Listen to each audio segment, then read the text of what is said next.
The Falcons need receiver help, and there's a rumor out there that DeAndre Hopkins is in their crosshairs. We'll break down the possible trade on today's Locked On Falcons. You are Locked On Falcons, your daily Atlanta Falcons podcast. Part of the Locked On Podcast Network, your team every day.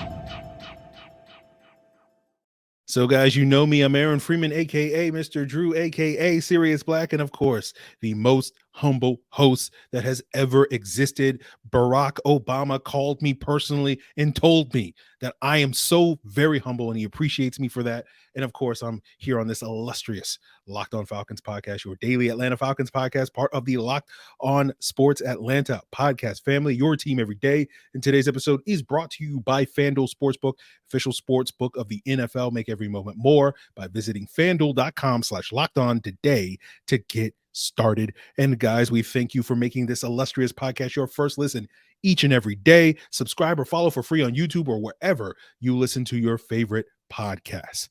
And we want to also let you know that you can check us out on your Roku and Amazon Fire TV by downloading the Locked On Sports Atlanta app. So later in today's episode, we will be joined by Jake Liscow, the co-host of Locked On Bengals, to talk about Jessie Bates, a conversation I had a week ago. Finally, maybe get the chance to air it on tonight's episode. It always seems like something's coming up, and I'm sure something will come up, during the airing of this episode on YouTube. Or something else, and we'll probably just have to talk about it on tomorrow's episode. But we'll also get into the Falcons sniffing around a certain Bengals corner and Tre Flowers, and we'll get into sort of my film breakdown of Kaden Ellis and David Onyemata a little bit later on the show. But we'll kick things off talking about the DeAndre Hopkins trade rumors, and this comes from Ben Albright over at Sportsnot, who listed the Falcons among 4 teams, including the Patriots, Giants, and Titans, that are reportedly interested in Hopkins. We heard from Ian Rappaport of NFL Network the other day that trade talks are heating up for Hopkins, and today's episode isn't really necessarily to discuss the viability of this rumor, whether you buy it or not, but I do think it's a worthwhile conversation to talk about the possibility of DeAndre Hopkins, because the Falcons certainly need to add another weapon at the wide receiver position. We've discussed possible trade candidates, including DeAndre Hopkins, on previous episodes, I believe on Mock Draft Monday's episode earlier this week. So let's do a deeper dive into specifically trading for DeAndre Hopkins. And it makes sense, even if you're just connecting the dots, that the Falcons might pursue Hopkins, because you have that coaching connection, that familiarity between Hopkins and the Falcons wide receiver coach and TJ Yates. Obviously, Yates played with Hopkins when Yates was a quarterback in Houston for several years. We know that this coaching staff loves to add players that they are familiar with. If you look at the 8 additions that the Falcons have made this offseason, 6 of those players have had previous connections with a current coaching staff member. And when you look at the pros of trading for DeAndre Hopkins, obviously the first thing that stands out is you're getting better at the wide receiver position. We all know that DeAndre Hopkins is a very good receiver, potential Hall of Famer, is certainly going to upgrade that room, still has some juice left. If you look at his last 17 games, he's been in and out of the lineup with injuries and the suspension, PED suspension this past year. But if you just look at his last 17 games over the last 2 seasons in Arizona, you look at the number of catches and targets and yards and touchdowns, it's about on par with the numbers that Devontae Smith put up this past year in Philadelphia, who was 9th in the NFL in receiving yards this past year. You look at his yards per route run, the PFF metric for, receivers, it's on par with what DK Metcalf's yards per route run was this past year. So while Hopkins isn't necessarily performing and producing at the elite level that he was 4 or 5 years ago, where he was arguably the best receiver in the league and certainly in the top 3 to 5 receivers in the league, the numbers still suggest that, at least if when healthy and playing, that he's still a guy that's probably in the top 10 to 15 range of receivers. And obviously adding that type of playmaker at the receiver position is very beneficial to the development of a young quarterback like Desmond Ridder. And you look around the league, and this gets back to the heart of the debates and discussions around Lamar Jackson and just how good he is. The big concern when people talk about why Lamar Jackson hasn't necessarily gotten the help that some of the other premier young quarterbacks in the league have. We look at Jalen Hurts getting AJ Brown in a boost that he got a year ago, Joe Burrow with Jamar Chase 2 years ago, Josh Allen with Stephon Diggs a couple of years ago, Patrick Mahomes coming into the league with Tyreek Hill. You can even go all the way back to Matt Ryan's early career, having that sort of alpha receiver in the room with Roddy White, and the legit criticism of the Ravens and what they've built there is they haven't necessarily given that type of weapon at the wide receiver position for Lamar Jackson. So we don't necessarily know how good he truly is. And while the Falcons can hope that Drake London and Kyle Pitts can be that sort of alpha receiver, we just don't know if those guys are that guy yet. And at least for foreseeable future, this offseason, DeAndre Hopkins, even if he isn't the player that he was a couple of years ago, is still probably the closest thing to that type of alpha receiver that is going to do wonders for a young quarterback like a Desmond Ridder. And even if you're not necessarily, you're still in denial, right, about the Falcons moving forward with Desmond Ridder, whoever you envision as the Falcons quarterback of the future, who regardless, DeAndre Hopkins would do wonders and allow that player to put their best foot forward. And that's kind of a core building block that we've seen repeated time and time again, that the successful quarterbacks in the league, particularly the younger ones, tend to have that alpha receiver in the room at some point in their early development. And that can help spearhead and launch them into the next tier. And we know we can imagine what this offense is going to look like with Pitts, with London, with DeAndre Hopkins. We know that this offensive identity is, running the football. Early downs, they're going to run the football. Third down, they're going to hope to get into third and manageables and move the chains. And it would be very hard to stop an offense that has Hopkins, London, and Pitts in those third down situations. You can make an argument that it would be very similar to the trio that the Falcons had in 2012 in Matt Ryan's sort of breakout year with Julio and Roddy and Tony Gonzalez. So that's kind of the case for why you would make this trade. The case against it, the cons of this trade is it mostly center around the question marks surrounding DeAndre Hopkins, given his age, given his health, given some durability concerns. He's going to be 31 years old later this year. And so you do wonder about the longevity. Is this a long-term move, or is this just sort of a shot of adrenaline over the next year or two that you're hoping for? There's been nagging injuries the last couple of years with Hopkins, and Falcon fans are very familiar that, once these receivers get over the age of 30, the injuries that they were able to gut through tend to nag a little bit more. Obviously, we experienced that with Julio Jones towards the end of his time here. And obviously the teams like Tennessee and Tampa Bay that had Julio the last couple of years since he moved on, that thing was sort of dialed up to 11 in regard to that.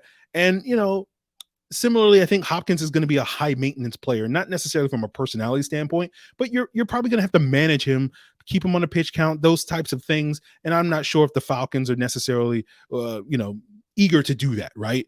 The other factor is going to be money. Right. Hopkins has about $34 million left on the final 2 years of his contract in Arizona. I think his cap hit in 2023 for a team trading for him would be about $19 million for a team like the Falcons. I believe the Falcons, based off of most recent estimates, have somewhere they have enough cap space to absorb that contract with about $20 to $25 million in cap space. But certainly you're going to have to rework that deal in order to make that cap hit much more manageable moving forward. And I would imagine the scenario that the Falcons would do with Hopkins is similar to what the Cardinals did 3 years ago when they acquired Hopkins from Houston, which they gave him a 2-year extension with averaging $27 million a year with about $43 million guaranteed across that $54 million. And again, just spitballing as a way of sort of imagining what you could see with the Falcons is taking the $34 million that he's due over the next 2 seasons, making that guaranteed on a 2-year extension,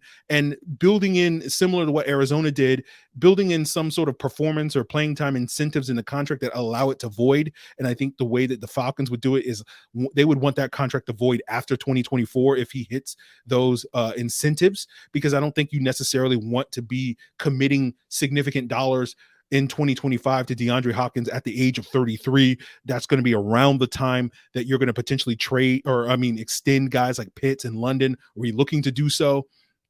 So I think you want to sort of move on from DeAndre Hopkins. You kind of want to rent him for 2 years and then move on. And is that worthwhile for a team like Atlanta, especially to give up premium draft picks to do so? I would imagine Arizona wants to get back similar to what they gave up to get him, which was a 2nd round pick, a 4th round pick, and running back David Johnson back in 2020 to get Hopkins and a 4th round pick in exchange for him. So you would imagine Arizona is asking for a 2nd round pick and plus a 3rd round pick and plus something else. Although Albert Breer of Sports Illustrated mentioned today in a column that he wrote on Wednesday that just dropped right before I started recording this episode, that the Cardinals are unlikely to get that price due to Hopkins's recent injury history, and it's more likely that you would get him.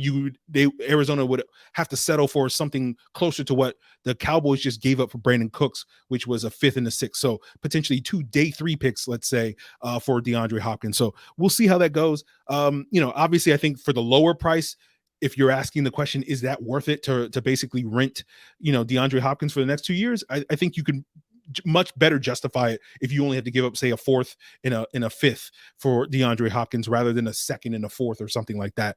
If your goal is to maximize Desmond Ridder over the next 2 years and allow him to play the best possible football that he can play, then I think it would be worth it for that. But the downside of that is if you're giving up particularly a day 2 pick, let's say, you're losing out a potential starter if you hit on that pick. That's a guy that theoretically could start 5 to 7 years for your football team rather than a player like DeAndre Hopkins that you're basically renting for 2 years, right? And then I guess, is that worth it? Again, opinions may vary. How you feel about it may be different from other people may feel about. Sort of my take on it is, if I'm going to have to give up those premium assets, I would much rather do it for a younger player that is going to at least have the potential to be more than a 2-year rental. So if it was me and you're asking me, would I rather trade for DeAndre Hopkins or Hunter Renfrow from the Raiders, Tyler Boyd from the Bengals, or Van Jefferson from the Rams, those trades to me make a little bit more sense, just because those guys are 2 to 3 years younger than DeAndre Hopkins. So therefore you're going to potentially get, instead of 2 years, you're going to get like 4 or 5 years out of those guys theoretically, and you probably don't have to work as hard to rework their contracts. You might have to do some slight tweaking. Boyd and Jefferson, are entering contract years, so it's very likely that you have to extend them after the season. But it is one of those things where I do feel like those trades make a little bit more sense. But then again, if I can trade a 5th and a 6th for DeAndre Hopkins, but I have to give up a 3 for Boyd or Renfrow, again, maybe that swings it back in DeAndre Hopkins' direction. So I'm curious how you guys feel on this rumor. Are you ignoring it? Do you think it's bunk, or are you buying it? And sort of, do you think it's worthwhile for the Falcons to go after DeAndre Hopkins with the idea of, potentially renting him for the next 2 years and paying him, a decent amount of money over those 2 years? So, the rent's kind of high, right? It's a penthouse. Maybe the neighborhood is not what it once was in terms of DeAndre Hopkins losing a little bit of a step, but it's still a nice place, a nice luxury apartment. So is that worth renting for the next 2 years? Sound off in the comments. I'd love to hear you guys' feedback on that, but we will move on from DeAndre Hopkins. We'll talk about the Falcons visiting with a Cincinnati Bengals corner in Tre Flowers, what he could see, what his role could be, as well as we'll break down sort of my watching of Kaden Ellis and David Onyemata on film, and I'll give you my breakdown on what those guys are going to add to this defense in 2023 and beyond. But before we get there, guys, the tournament is heating up. It's Sweet 16 time, and it's the perfect time to download FanDuel, America's #1 sports book. Download the app. It's safe, secure, super easy to use, and new customers get a no-sweat first bet up to $1,000. That means you get bonus bets back if your first bet doesn't win, and whether you're betting on the tournament, whether you're betting on NBA, the XFL, or you're putting out NFL draft props, again, I think it's easy money to put 16-1 odds for Anthony Richardson to be drafted by the Las Vegas Raiders. I feel like, that's a slam dunk type of bet, but you don't have to take my word for it. And if you want to put that money down, guess what? no sweat first bet, right? You can put that as your first bet. If it doesn't hit, then guess what? You don't lose anything. You get some bonus bets back. So take advantage of that no sweat first bet by going to fanduel.com/locked on. Again, that's fanduel.com/locked on to learn more. Make every moment more with FanDuel, an official sports betting partner of the NBA. So the Falcons visited with another free agent corner in Tre Flowers, the former Cincinnati Bengals, on Tuesday. So we'll find out if the Falcons wind up signing him. Of course, as I say this is probably breaking right now on Twitter that the Falcons have signed him to a contract. But if you don't know anything about Tre Flowers, we're not referring to the former New England Patriots pass rusher that wrecked us in the Super Bowl several years ago. We're talking about a defensive back that was a former 5th-round pick of the Seattle Seahawks back in 2018. He started for the Seahawks as an outside corner for the first 2 years of his NFL career. Wasn't particularly great, and that's understandable because Tre Flowers wasn't a cornerback in college. He was a safety in college. He played safety at Oklahoma State, but because of his size and his length, Seattle did the thing that they had been doing a lot over the previous decade, which was try to convert him to corner. It didn't necessarily work. And to me, it's not to say that Tre Flowers was the catalyst that brought down their defense, but I think it's not a coincidence that they tried that. And then shortly after moving on from Tre Flowers, they wound up cutting him through midway through the 2021 season. But it was around that time when the Seattle realized, okay, the way the Seahawks style of defense, cover 3, all that sort of stuff, big, long corners that play zone. That style of defense is being phased out in the NFL, is going the way of the dodo, and let's try to get with the times. And so I don't think that's a coincidence that, Tre Flowers was kind of the last hurrah that the Seattle was trying to make to continue to play that style of defense. He was cut midway through 2021. The Bengals picked him up. And from what I understand, and again, I didn't talk about Tre Flowers with Jake Liscow of Locked On Bengals because I didn't know this at the time when we recorded this. But from what I understand, he played more of a safety role this past year. He kind of was designated as their tight end eraser for them with some of the AFC tight ends that they were facing. But his primary role the past 2 seasons in Cincinnati was on special teams, where he served as a gunner on the punt coverage team.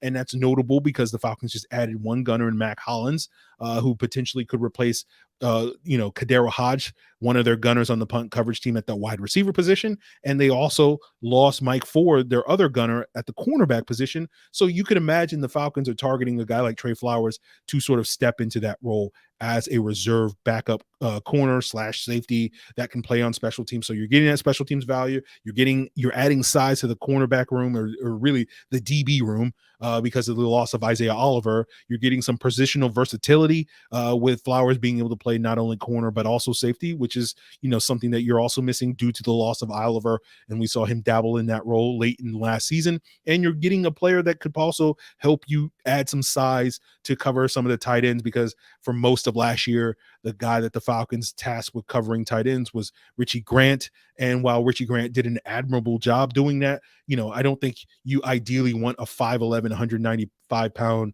safety matching up against like 6'4", 6'5", 255-pound tight ends on a consistent basis.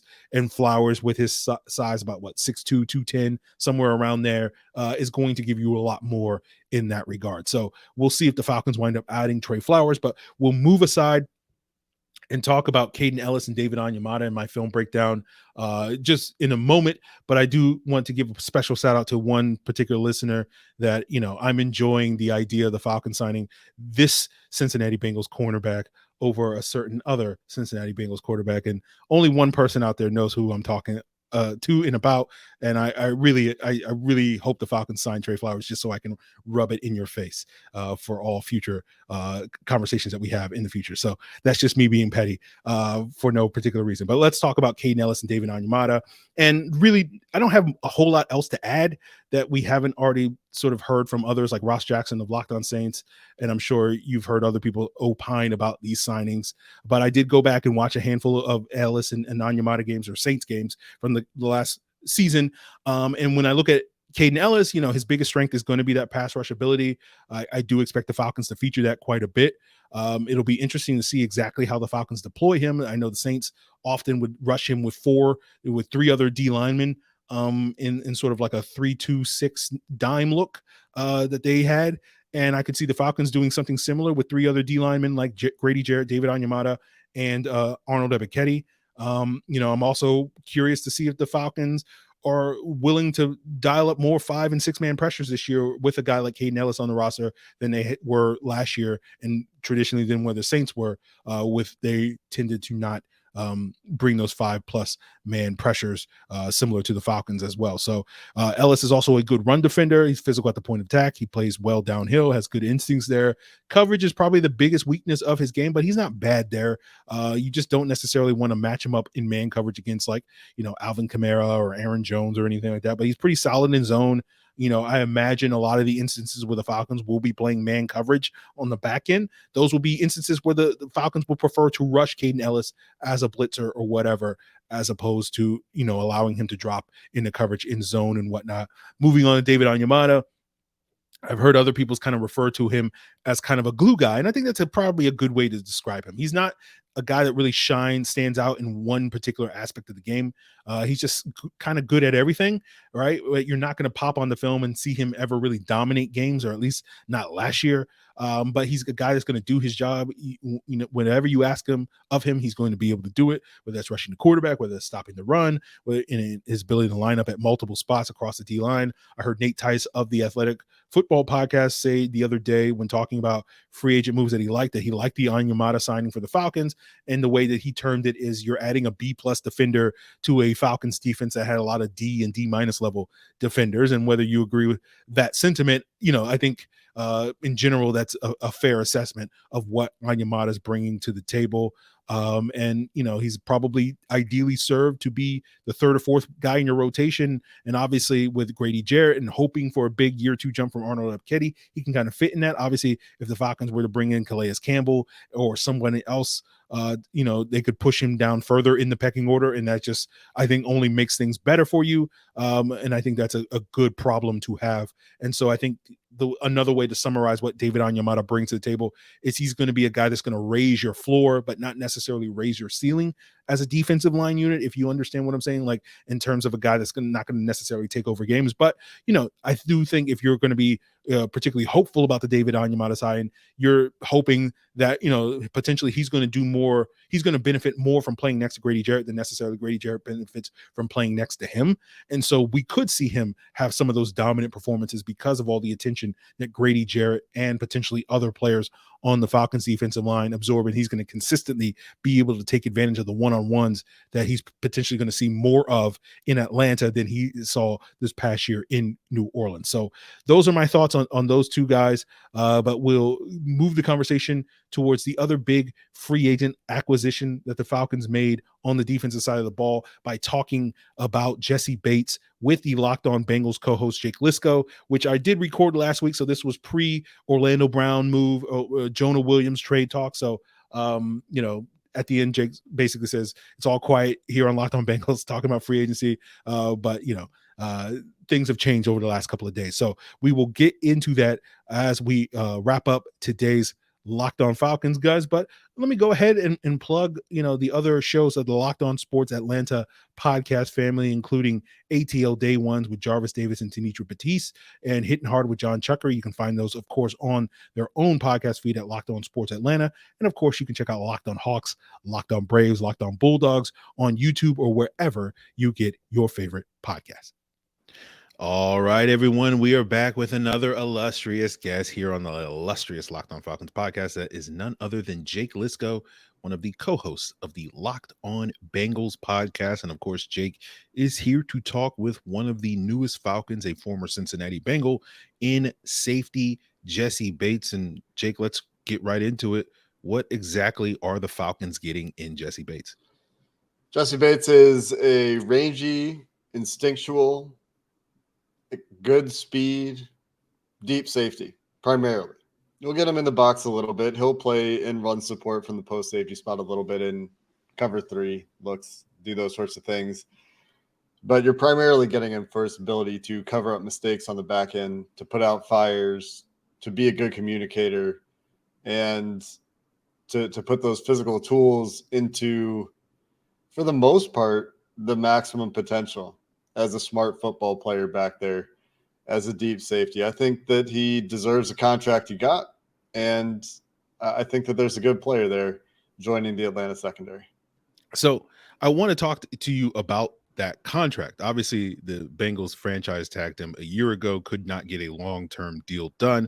I've seen other people over the last couple of days talk about, while Jessie Bates is a very good corner, maybe he's not quite the type of safety that is worth the type of money that the Falcons wound up paying $16 million a year. I'm just curious to sort of get your thoughts on that and why sort of a long-term contract couldn't work out in Cincinnati. Is it because of that notion of maybe he's not the type of safety that's worth that money, or was it something else? The Bengals might not have gotten to 16 million with Jessie Bates, specifically that number. I think the bigger issue for the Bengals with Bates was guaranteed money, with his agent David Onyemata being notorious, especially with Bengals fans, for guarantees. The Deshaun Watson contract probably has a lot to do with that, but also Onyemata has been very successful with a number of safety clients around the league, which is where he really made his name originally, from what I can understand, in securing the guaranteed portion of the contracts. And I'll be honest, Aaron, I haven't seen yet what the guarantees were from Atlanta. I think the ship had long sailed for the Bengals anyway after 2 years of failed negotiations with Onyemata and Jessie Bates that led to that franchise tag. They tried to extend him, couldn't get it done. Had to franchise tag him, couldn't get it done again. And so I don't think that it's a huge difference in money from a Bengals perspective that the Bengals would have offered Jessie Bates on a per year basis. I think the bigger issue for the Bengals was just the guarantees, but also realistically, if you're the Falcons, you're probably paying a bit of a tax, right? If you look around the NFL, teams that are not coming off of strong playoff runs, and even some of the teams that are paying a premium, because that's how free agency generally works, right? You tend to pay a little bit more for the top end guys, especially this year when there's some good depth at the safety position, but it's not there at the top part of the market. And we saw that with tackle, and you see that at a few other positions as well, where those top of market guys are really getting that extra, 10% maybe to finish the deal, just because it's not there this year on the market. Yeah, that's fair. I think that's fair. I'm also curious to pick your brain on sort of, a couple of years ago, Jessie Bates had an all-pro type of season, and the last couple of years may not have gotten the accolades, but I'm just curious, did you see any sort of dip in play? Was it a scheme issue? Was it just maybe he just didn't get the opportunities he had a couple of years ago? How would you summarize, the last 3 or so years of Jessie Bates' time in Cincinnati? I think he's largely the same player. I guess the interception numbers change, the tackle numbers change. I think that he's still the same guy. He's probably a little bit better. He didn't really show up in the regular season of that franchise tag year. In some ways, in some games, he left a little bit to be desired, I think, at the position compared to the previously very high level of play. He later added some fuel to that fire in terms of that line of thought when he admitted going into the playoffs that the franchise tag, or maybe it was during the season at some point, the franchise tag really was weighing on his mind in some ways that year. Seemed like he really wanted the security of a long-term deal. So hopefully that's behind him. But I think all the traits are there, all the skills are there, the mental part of his game is there. So I'm sure there will be, a transition period in the Atlanta defense schematically from what he was very used to with Lou Anarumo's defense in Cincinnati. But Anarumo also always spoke very highly of what Jessie Bates did in the back end to organize the defense. Jessie Bates and Von Bell, two veterans at safety for the Bengals the last 3 years, where Bell was also in Cincinnati. And losing both of them, the concern is the communication in the back end, the coherence with the safeties and the cornerbacks, where Anarumo said that those guys were operating at a 500 level when you think about university classes. Like they're doing safety 501 or 550 or whatever you want to call it, not safety 101. And so you still have a really smart player there. And while there was a year where, potentially the production dipped a little bit, I think if you go turn on tape, he looks like the same guy to me. He's still really good as a deep half or deep middle defender. I think he's still really good at breaking on the ball. He's good as a high defender. He's good rotating down to robber. he's not the biggest, most physical guy, but he's always going to have the effort. Go watch the AFC wildcard round when Jessie Bates chases down Tyler Huntley, I think it was Huntley. Might have been somebody else. Around the 1 yard line. I think it was someone else, now that I say it out loud.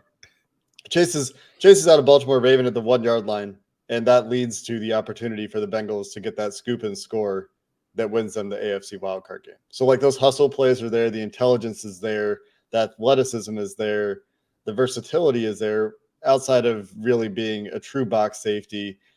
I think that he's a guy that you want to keep high most of the time. And I realize this isn't directly answering your question at this point, but I think he's largely the same player that he's been, throughout his career, coming in as an immediate starter, as a second-round pick. When the Bengals weren't, I wasn't expecting the Bengals to draft Jessie Bates that year. They looked set at safety, and then he came in, unseated their starter, and hasn't looked back. Yeah. Okay. Well, Jake, I appreciate you coming on. I've sat here for the last couple of weeks on Locked On Falcons singing the praises of Jessie Bates, and I just wanted to pick your brain on sort of why it didn't necessarily work out, because you always wonder a little bit with these free agent deals, is if the player is so good, why wasn't he kept by the previous team? And I think you added some much needed context in that conversation. But I really appreciate you coming on and sharing that. Let the people know, what's going on Locked On Bengals in the coming days and weeks. Well, we're waiting for the Bengals to make some moves in free agency. So far, they've lost 4 players and re-signed one of their own in terms of significant playing time players. But we're covering free agency, of course, on Locked On Bengals. And we're not really talking about Jessie Bates, unfortunately. We've known this was coming for the whole year. So for any Falcons fans looking for coverage on Jessie Bates, I know you've got them covered here on Locked On Falcons. Absolutely. Well, Jake, really appreciate it. Look forward to what upcoming content you and James have over there on Locked On Bengals. Really thank you for joining us on today's episode. So, guys, that's going to do it for us here on today's episode. Really appreciate you guys tuning in. Tomorrow, we should be joined by Jarvis Davis of ATL Day One's podcast. Catch up with Jarvis. We haven't spoken to Jarvis since before we both went down to Mobile, or we haven't spoken to Jarvis on the podcast since before we went down to Mobile. I haven't spoken to Jarvis since I was in Mobile at the Senior Bowl with him in early February. So we got some catching up to do, some moves. So we'll pick Jarvis's brain on free agency and so far and things moving forward. So we'll get into that potentially on tomorrow's episode and probably catch you up with whatever late night move the Falcons wound up making on Wednesday night as well. But guys, I hope you continue to make Locked On Falcons your first listen. And for your second listen, make sure you check out the Locked On NFL Scouting podcast with the draft dudes, getting a couple of guys being dudes and Kyle Krabs and Joe Marino taking you through all what it takes to build a successful NFL franchise on the Locked On NFL Scouting with the Draft Dudes podcast, wherever you get your podcasts, and on YouTube, all part of the Locked On Podcast Network, your team every day. I want to talk a little bit about that contract, because obviously the Bengals franchise tagged him a year ago, couldn't work out necessarily a deal. I've seen, a lot of talk from other folks that while everybody acknowledges that Jessie Bates is a very good player, is he the type of safety that